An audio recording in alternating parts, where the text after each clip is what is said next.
Comment gagner des années de vie en bonne santé? C'est précisément la question que se posent les chercheurs. Certains s'intéressent à un suspect bien connu, la pollution atmosphérique.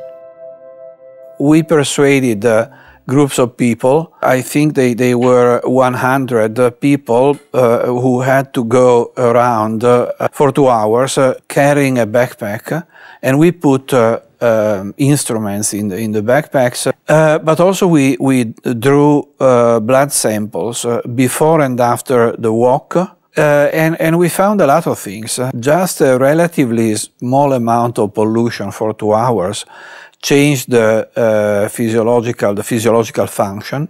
So it induced respiratory changes. So basically, in a nutshell, there were already short-term respiratory effects and effects on the immune and inflammatory markers. Ces mesures expérimentales menées à Londres ont fait des émules. Aujourd'hui, les citoyens de certaines villes disposent de capteurs nomades et effectuent leurs propres mesures chez eux ou en extérieur. Alors là, on va mesurer, on est dans un parc à Rennes, et donc on va aller mesurer le déplacement, en se déplaçant à vélo, on va faire un petit itinéraire et se rendre compte de l'état des particules sur le chemin qu'empruntent nombre de cyclistes à Rennes. Je mets l'appli en route, il y a le petit accroche qui va bien, et voilà!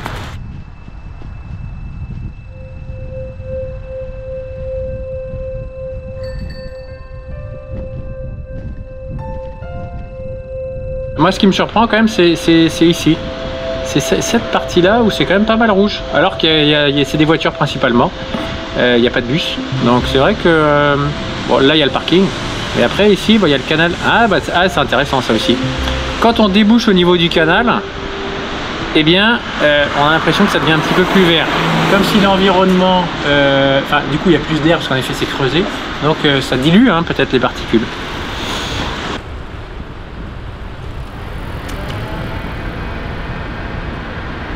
Donc là, on a la mesure complète. Particule 1. Bon on voit qu'on a eu quelques petits pics ici pendant la promenade. Là, c'était vraiment, je pense, le moment où on était à vélo. Alors, au niveau des particules moyennes, intéressant. Plus de particules à ce moment-là. L'action de mesurer les choses est fondamentale avant des phénomènes de changement. Quand on parle de particules fines, c'est des choses qu'on ne peut pas voir. Alors évidemment, on a l'esprit que dans une ville, on peut avoir... de la pollution et ce genre de choses là, on s'en doute, mais ici la seule chose que l'on arrive à faire, c'est de mesurer notre quotidien ou notre itinéraire avec des valeurs, avec un graphe, et à partir de là on voit la situation, et quand je dis on s'approprie ce phénomène, c'est pas parce qu'on va devenir expert, mais c'est que on apprend un petit peu plus de notre environnement. Alors moi, je m'intéressais du coup à plusieurs issues de grossesse. Donc issue de grossesse, c'est ce qui arrive au moment de la naissance. Et quand on dit issue de grossesse, ça veut dire que justement, ça s'est peut-être pas passé comme c'était attendu. Donc on entend par là prématurité, petit poids à la naissance, qui sont associés à certaines pathologies plus tard, alors soit dans l'enfance, soit dans la vie adulte. Donc c'est plutôt en lien avec certaines maladies chroniques, obésité, diabète, certains cancers, maladies neurodégénératives.